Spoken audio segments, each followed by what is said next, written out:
তাই বোলপুরের মানুষ, আমি আপনাদের সোজা বলতে চাই, আপনাদের অনুরোধ করতে চাই না, আপনাদেরকে স্মরণ করে দিতে চাই, আপনাদেরকে ওয়ার্নিং দিতে চাই। যদি এখনো না জাগবে, বাংলাদেশ থেকে শিক্ষা নিন, মুর্শিদাবাদ থেকে শিক্ষা নিন। আজকে মুর্শিদাবাদে নিজ ঘর ছেড়ে পরবাসী হয়েছে সেখানকার মানুষেরা। তাই বোলপুরে আপনার স্বাদের বাড়ি হয়েছে, বাড়িতে গাড়ি কিনেছে, বিলাসবহুল ব্যবস্থা করেছে, কিন্তু শেষ পর্যন্ত আপনি ওই বাড়িতে থাকতে পারবেন কিনা আজ সে প্রশ্ন দেখা দিয়েছে। অতএব এমন তো হবে না।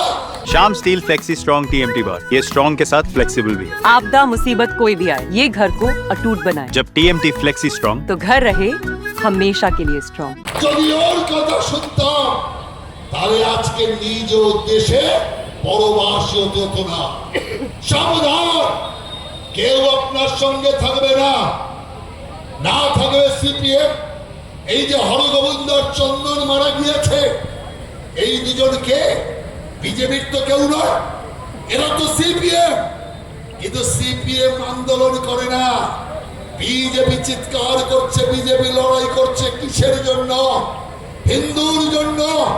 সিপিএম হিন্দুর জন্য লড়াই করবে না। ये स्टाइल का मामला है। रूपा फ्रंटलाइन।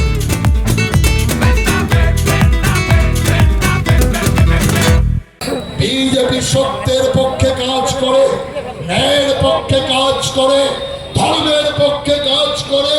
সেই কারণে ধর্ম মানে ন্যায় ধর্ম। সেই কারণে আমরা কারো মসজিদে ঢিল ছুড়ি না, আমরা কারো মসজিদ আক্রমণ করি না, কারো উপাসনা স্থলে আমরা আক্রমণ করি না। কিন্তু যদি এই আক্রমণ বারবার মন্দিরের উপর হবে, বারবার যদি আমাদের মানুষের উপর হবে, তারপরে তো এক সময় প্রতিরোধ করতে হবে। যে হাত মন্দিরের দিকে উঠেছে, দেবতার কসম, ওই হাতকে ভেঙে গুড়িয়ে দিতে হবে। ইনশোরেন্সের সরকার, সাম্প্রদায়িক সরকার, হিন্দু মারার সরকার, এই সরকারের বিরুদ্ধে আজকে আমরা এই জেলার সভাপতি সমাপদ মন্ডলের নেতৃত্বে আমরা আজ রাস্তায় নেমেছি এবং ওর প্রেসিডেন্টশিপে এটাই প্রথম আন্দোলন।